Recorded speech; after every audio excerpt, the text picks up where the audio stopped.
কিতাবুন, কলামুন একটি কলম, হ্যাঁ? কুরসিয়ুন, বাইতুন, হ্যাঁ? কয়েকটা শব্দ শিখলাম। হুম, এখন আমরা হলো ইঙ্গিত করা শিখব। যেমন কিতাবুন মানে হলো একটা বই। এখন আমরা বলতে চাই যে ওইটা একটা বই, হ্যাঁ? এটা একটা বই, মানে কাছের যেটা সেটা আমরা কি বলে সম্বোধন করি? এটা একটা বই বা ইহা একটা বই, হ্যাঁ? আর দূরে যেটা হুম, থাকে ওটা একটা বই, উহা একটা বই। এ ধরনের কথাবার্তা বলি না? এই হুম, যে ইশারা করাটা, এটা আমরা শিখব। কেমন? তো হুম, এখানে দেখো এই যে হাজা, হাজিহি, এরকম হচ্ছে অনেকগুলো অর্থ হতে পারে। ইহা, এটা, এটি, এই, মানে কাছের জিনিস বোঝানোর জন্য যে ধরনের সম্বোধন হতে পারে আরকি। আর এখানে এই ২ টা শব্দ, এই ২ টা হলো জালিকা, তিলকা। মানে হলো উহা, ওটা, ওটি, ওই। এই ধরনের যত দূরের জিনিস ইঙ্গিত করার জন্য বোঝানো হয় এগুলো। তাহলে এই যে ১ম ২ টা, এর মধ্যে ১ম টা হলো ছেলে শব্দ আর ২য় টা হলো মেয়ে শব্দ। বুঝতে পারছো? হ্যাঁ, তাহলে হাজা আর হাজিহি এই ২ টার মধ্যে ১ম টা হলো ছেলে। মানে হাজা এটা হলো ছেলে শব্দ, হাজিহি মেয়ে শব্দ। আর ওই যে জালিকা আর তিলকা ২য় টা। মানে উহা দূরের শব্দ, দূরের জিনিস বোঝানোর জন্য যেটা আসে। জালিকা, তিলকা ২ টার অর্থ কিন্তু একই। উহা, ওটা, ওটি, ওই।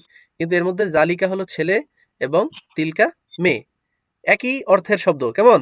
একটা ছেলে, একটা মেয়ে। এবার উপরে যে আমরা শব্দগুলো চিনলাম, আমরা এই হাজা, হাজিহি ওগুলোর সাথে মেলাবো। ঠিক আছে? এখন কথা হলো, এখানে ২ টা আমরা ছেলে মেয়ে চিনলাম। ওইটার সাথেও মিলাতে হবে ছেলে আর মেয়ে আলাদা করে। মানে এখানে যে এই শব্দগুলো আছে, ঠিক আছে? এই যে তোমার কিতাবুন, তারপরে কলামুন, কুরসিয়ুন, এই যে শব্দগুলো আছে, এগুলা ছেলে না মেয়ে এটা আগে জানতে হবে। তারপরে যদি ছেলে শব্দ হয় তাহলে আমরা ইঙ্গিতবাচক শব্দ হিসেবে এখান থেকে ছেলে শব্দটা আনবো। হ্যাঁ? আবার মেয়ে হলে আমরা মেয়ে শব্দটা আনবো। কেমন? তার জন্য আমাদের জানতে হবে যে এই যে শব্দগুলো আছে এগুলো ছেলে নাকি মেয়ে? ছেলে শব্দের আগে এটা লাগাই দিলে যেমন কিতাবুন আর এই হাজা। হাজা মানে ইহা, কিতাবুন মানে একটি বই, হাজা কিতাবুন ইহা একটি বই। কেমন? আবার কলামুন এটা ছেলে না মেয়ে এটা জানতে পারলে আমরা এর আগে হাজা অথবা হাজিহি একটা এনে লাগাই দিব। বুঝছো? এই শব্দের শুরুতে এখান থেকে যেকোনো একটা লাগাই দিলেই কি তখন হাজা কিতাবুন মানে ইহা একটি বই হয়ে যাবে। কেমন? তো এই শব্দগুলো ছেলে না মেয়ে এটা চেনার উপায় আছে কতগুলা। তার আগে আমি তোমাকে বলি সেটা হলো আহ ছেলেকে বলে হলো মুজাক্কার। কি বলে? মুজাক্কার। হ্যাঁ। আর মেয়েকে বলে মুয়ান্নাস। কি বলে? মুআন্নাস। আমরা মুজাক্কার আর মুয়ান্নাস চিনবো। কিভাবে? এটা চেনার জন্য তোমার আহ, ২ টা পদ্ধতি। ১ম হলো শব্দের অর্থ শুনেই আমরা বোঝার চেষ্টা করব যে এটা ছেলে না মেয়ে। কি বললাম? একটা বই এটা শুনে কি বোঝা যায় এটা ছেলে নাকি মেয়ে বোঝা যায়? না, বোঝা যায় না। তো ১ম পদ্ধতি আমাদের ফেল। আমরা পারলাম না ১ম পদ্ধতি দিয়ে চিনতে। ২য় পদ্ধতি হলো আমরা দেখব শব্দের শেষে গোলতা আছে কিনা। গোলতা চেনো তুমি? এই যে হাজিহির লাস্টে একটা আ হা দেখতে পাও? এটার উপরে ফোঁটা দিলেই এটা কি? এটাকে বলে গোলতা। বুঝছো? তো হুম, এই শব্দের লাস্টে যদি গোলতা থাকে তাহলে বুঝতে হবে এই শব্দটা কি? মুয়ান্নাস মানে মেয়ে। দেখো এই বাইতুন এটার লাস্টে কিন্তু একটা তা আছে কিন্তু এটা গোলতা না। তার মানে হলো এটা মেয়ে না। বুঝলা? মেয়ে শব্দ না, মুয়ান্নাস না। তাহলে হুম, ২ টা পদ্ধতি গেল। কি? ১ নাম্বার মুজাক্কার মুয়ান্নাস চিনতে হলে আমরা কি করব? ১ম এ শব্দের অর্থ খেয়াল করব যে শব্দটা ছেলে না মেয়ে। যদি দেখি অর্থ দেখে বোঝা যায় এটা ছেলে না মেয়ে তাহলে তো হয়েই গেল।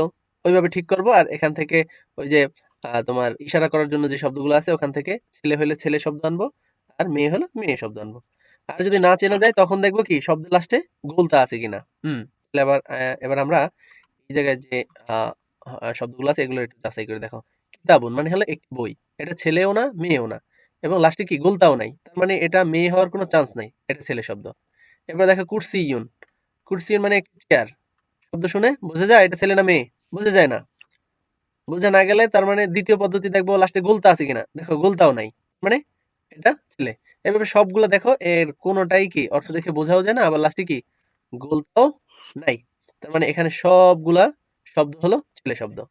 তাহলে ছেলে শব্দ হলে আমাদের ছেলে বোঝানোর জন্য ইঙ্গিতবাচক শব্দ হলো এটা। এই হাজা আর হইলো এইটা। এই জালিকা। বুঝছো? হাজা মানে ইহা, জালিকা মানে উহা। এবার কিতাবুনের আগে যদি আমরা এই জায়গাটায় এই হাজাকে নিয়ে আসি। বুঝছো? তাহলে হাজা কিতাবুন।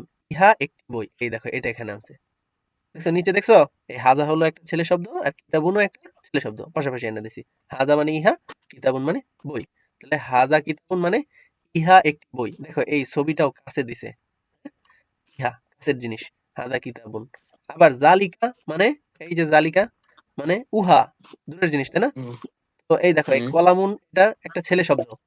তো কলম কলম এটা ছেলে মেয়ে বোঝা যায় না। আবার লাস্টে গোলতা নাই, তার মানে এটা ছেলে শব্দ। এর আগে জালিকা, এই জালিকা তিলকা, তিলকা হলো মেয়ে শব্দ, জালিকা ছেলে শব্দ। এই জন্য এখানে দেখো এই যে ছেলে শব্দ নিয়ে আসছে জালিকা। দেখছো? তাহলে ছেলে হুম, ছেলে একত্র করে দিছে, মেয়ে মেয়ে একত্র করতে হবে। তো এখানে শুধু শুধু ছেলে দেখতেছি আমরা। তাহলে জালিকা কলামুন অর্থ কি হবে? তাহলে হুম। জালিকা মানে উহা, কলামুন মানে একটি কলম। জালিকা কলামুন মানে হলো আচ্ছা স্যার, উহা একটি কলম। হ্যাঁ বলো। হ্যাঁ তুমি আরবিটা পড়ো, আরবি পড়ে তারপরে অর্থ বলবা। মিসবাহুন, জালিকা, মিসবাহুন। হ্যাঁ এই তো দেখছো তুমি জবরজের ছাড়াও পড়তে পারো। বুঝলা? এইভাবেই মূলত আরবি জবরজের ছাড়া পড়া হয়। এই যে তুমি এখন বলতে পারতেছো এখানে কি আছে। হ্যাঁ, জালিকা মিসবাহুন উহা একটি বাতি। হ্যাঁ তারপর এ, জালিকা কুরসিয়ুন, ওটা হলো একটি চেয়ার। কালকে আমরা নতুন পড়া পড়বো সামনের ক্লাসে। এই যে মা নিয়ে আলোচনা হবে। আচ্ছা এটারও একটু অর্থ দেখে নিও। মা হলো এই যে মা, মা অর্থ কি? মা অর্থ মা, কি? হা, কি? আমরা পরে পড়ার হা, হা। দরকার নাই। আপাতত খালি শুধু মা, মা অর্থ কি? এই একটাই। মা অর্থ কি? এটা প্রশ্নবোধক। ওকে, শব্দ অর্থ পড়বা, আরে মা অর্থ কি ওটা পড়বা, আর মাঝখানের গুলো একা একা অনুবাদ করবা। বা কোনো জায়গায় না বুঝলে না পারলে আমাকে সামনের ক্লাসে জিজ্ঞেস করবা।